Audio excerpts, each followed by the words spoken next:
Estamos na entrevista do Jornal do Engenheiro e seguindo com a nossa série especial 80 anos do Sindicato dos Engenheiros no Estado de São Paulo. E nesta série entrevistamos ex-presidentes da entidade, mas que continuam trabalhando até hoje em prol desta classe que é cada vez mais importante para o nosso país, que é a classe da engenharia. E recebendo aqui Allen Abert. Prazer recebê-lo aqui, viu? Prazer é meu, mais uma vez, estar aqui nesse programa campeão. Antes de mais nada, vamos falar de algo muito especial que iniciou na sua gestão, que foi a criação do Conselho Tecnológico dos Sindicatos Engenheiros. E foi na sua gestão aí que começou a se organizar internamente no sindicato esse conselho para se debater tecnologia, para se debater esta ferramenta importante. Eu queria que você explicasse o que é esse conselho e qual que é o papel estratégico dele. O Conselho Tecnológico que você citou, nós o criamos em 1987, dentro também de um lançamento do Prêmio da Personalidade da Tecnologia. Então, todo ano, a partir de 87, nós já estamos na 27ª edição, a ideia era premiar seis profissionais da área da engenharia e também de outras áreas, não é, afins, no sentido de mostrar que a coluna vertebral tecnológica no país, ela tem tudo a ver com a questão da luta social, ou seja, unir essas duas mãos, não é? A coluna vertebral tecnológica com a questão do desenvolvimento econômico e social, elas então tinham como síntese a constituição do Conselho Tecnológico e a premiação todo ano de 6 profissionais dentro dessa grande ideia. Portanto, nós constituímos diretoria atrás de diretoria, cada uma imprimindo o seu ritmo, a sua dinâmica, a sua marca específica no prêmio, é que deu a grandeza de que hoje é o principal prêmio de tecnologia do país. Allen, muito se fala, quando se refere ao sindicalismo, que ele faz a defesa do profissional de engenharia, né? E às vezes parece que essa palavra fica só na retórica, fica só no discurso, mas não.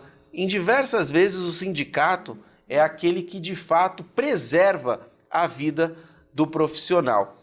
E teve um caso curioso na sua gestão que eu gostaria que você nos comentasse, que foi quando 3 engenheiros da Petrobras, década de 80, mais precisamente 89, foram alvos aí de um sequestro. E eu queria que você nos comentasse a respeito disso. Isso, em 89, nós tivemos exatamente isso, 3 engenheiros, um da Bahia, outro do Rio de Janeiro, outro de Minas Gerais, engenheiros que foram sequestrados por um grupo guerrilheiro colombiano, o Exército de Libertação Nacional, que era um grupo jovem, constituído lá, não é? Tem as Farc, mas tem outros grupos, era um desses outros grupos, em que, em função da questão da luta pela nacionalização do petróleo colombiano, eles achavam que a Petrobras estava quebrando esse monopólio, portanto, eles agiram sequestrando 3 engenheiros nossos. E eles emitiram uma nota em junho daquele ano dizendo que não queriam negociar nem com o governo colombiano, nem com o governo brasileiro e também nem com a Braspetro, que é a Petrobras, que era a Petrobras da Colômbia. Mas sim, eles queriam negociar com o movimento sindical brasileiro. E na época eu era o presidente do Sindicato dos Engenheiros e também diretor da Federação Nacional dos Engenheiros. Eu julguei que era necessário eu poder verificar se eu pudesse contribuir para salvar a vida desses 3 companheiros. Então, eu li essa nota na revista Veja, em 89, não é? Era um domingo, e na segunda-feira eu avisei o Ministério das Relações Internacionais, das Relações Externas Brasileiras, que eu estava me dirigindo ao país e divulguei isso aqui no Brasil, peguei o avião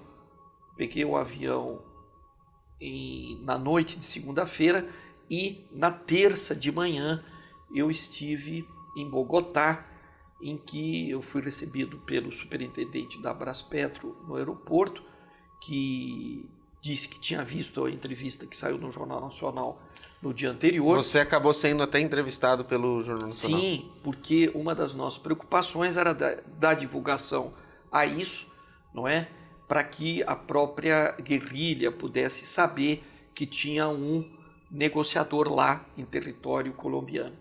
Então, eu tive muita sorte, não é? Porque eu me dirigi à central sindical colombiana, que eu tive oportunidade de discutir com o diretor de Relações Internacionais, que era um ex-senador colombiano de 81 anos, que nos abriu as portas junto à Comissão de Direitos Humanos da Colômbia. A Colômbia vivia um estado de sítio, né? Depois das 10 horas ninguém podia andar nas ruas, e nós conseguimos um contato com a guerrilha, que nos pediu então 3 questões, né? Um avião, a não interferência do governo colombiano, não é? E a não invasão da prefeitura, que os engenheiros iriam ser soltos, não é? Nós negociamos e acertamos isso, não é? Obviamente tem um conjunto de questões que ocorreram. Todo dia eu falava eu dava um report para a TV Cultura, não é? Sobre o andamento das negociações, e a felicidade é que nós tivemos então a possibilidade de, na sexta-feira, ter esses 3 engenheiros libertos, e voltamos com eles no sábado aqui para o Brasil. Então foi uma demonstração de solidariedade que o movimento sindical exerce com permanência, e de que é muito importante a nossa atuação na América Latina, porque a América Latina necessita muito de engenharia, muito de ciência, tecnologia e inovação, e eu acredito que o Brasil, que é muito amado e respeitado pelos outros países latino-americanos, tem uma enorme contribuição, e a nossa Federação Nacional dos Engenheiros, a nossa confederação, o CNTU, tem um papel muito singular em tudo isso. Perfeito. Allen, também no seu mandato aconteceu algo importantíssimo para a engenharia paulista, e que hoje a CNTU, entidade importantíssima da qual nós vamos falar daqui a pouco, defende para que seja estendido para todo o país. Os profissionais aqui conquistaram o direito de terem um tempo para se preparar mais, para estudar mais, para se dedicar aos estudos. Eu queria que você comentasse um pouquinho a respeito disso. Isso, o Sindicato dos Engenheiros, a Federação Nacional dos Engenheiros, sempre tiveram a visão de que a questão do conhecimento, do saber, está no centro da disputa do nosso presente e do nosso futuro. Ou seja, não tem país inovador e empreendedor se a gente não apostar na questão do conhecimento, na questão da requalificação profissional. Posto isso, o Sindicato dos Engenheiros, então, de maneira pioneira, à luz da Convenção 140 e 142, que o Brasil é signatário da OIT, da Organização Internacional do Trabalho, e que o Congresso Nacional ele aprovou, não é? Nós conquistamos, a primeira entidade sindical do país, dentre todas as 15 mil entidades existentes, nós conquistamos o direito de termos 12 dias por ano, ou seja, um dia por mês, 96 horas, isso é 5% das horas trabalhadas úteis, não é pouco, um dia por mês, para que o profissional possa se requalificar. Então foi um marco muito importante, não é? Que passados 25 anos, nós estamos trabalhando para que essa conquista aqui no estado de São Paulo possa ser estendida a todos os 12 milhões de profissionais de nível universitário no país. Estamos discutindo com o Poder Executivo e com o Congresso exatamente uma legislação que possa, a curto prazo, ser implantada no sentido de investir na questão da inovação. Investir na inovação significa investir em cérebros, investir no processo produtivo, sem ônus nos vencimentos desses profissionais. Avançando nesse assunto, vamos falar um pouquinho mais da CNTU. Hoje você atua como diretor de articulação nacional dessa entidade. Hoje essa entidade promove eventos que defendem a educação continuada, defendem o preparo, e ela veio suprir uma necessidade, Allen, de atender às demandas dos profissionais liberais com formação superior. Queria que você um pouquinho falasse da CNTU.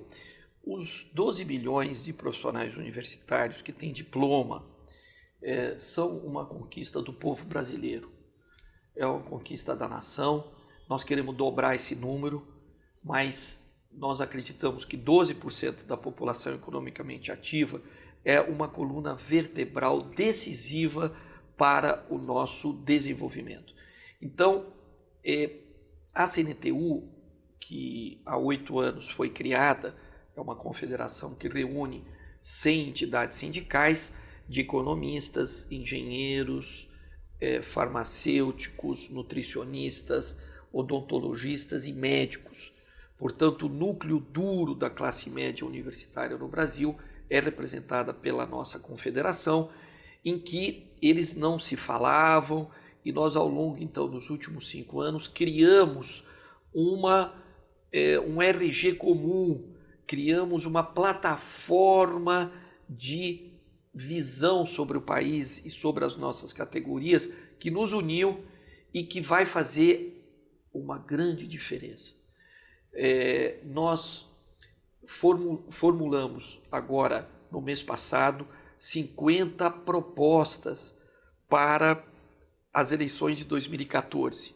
Em 7 grandes áreas, a questão do Estado, da democracia, do desenvolvimento, dos direitos humanos, da questão do conhecimento e da cultura. São 50 propostas advindas exatamente dessa discussão nas 5 regiões do país, que nos deixam com muito orgulho, porque nós acreditamos que um dos nossos papéis é empurrar o Poder Executivo, o Poder Legislativo e o Poder Judiciário a dar um salto de qualidade no nosso desenvolvimento sustentável. E isso nós não fazemos sozinhos. Portanto, é uma confederação que vai crescer muito, não é?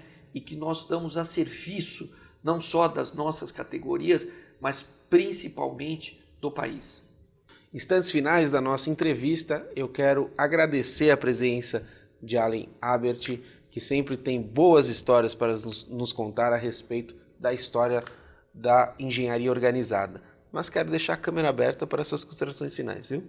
Não, são os 80 anos, não é? O nosso aniversário agora esse ano, dia 21 de setembro, nos anima muito a pensar nos próximos anos, e a gente conclama, convida, anima todos os profissionais, engenheiros e não engenheiros, a cerrar fileira conosco, no sentido de a gente poder melhorar a qualidade de vida dos nossos profissionais, da nossa população.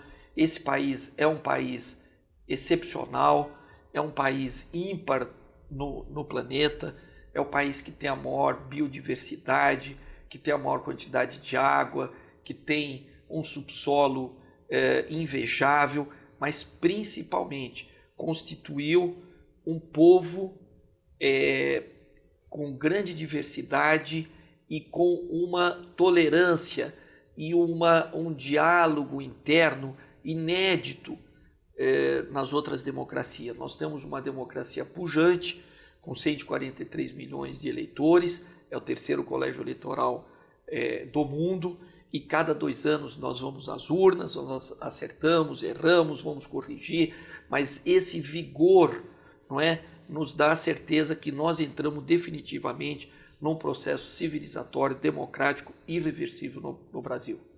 Fique conosco e acompanhe mais assuntos a respeito da engenharia, da inovação, do desenvolvimento e, claro, da história do engenheiro no Brasil.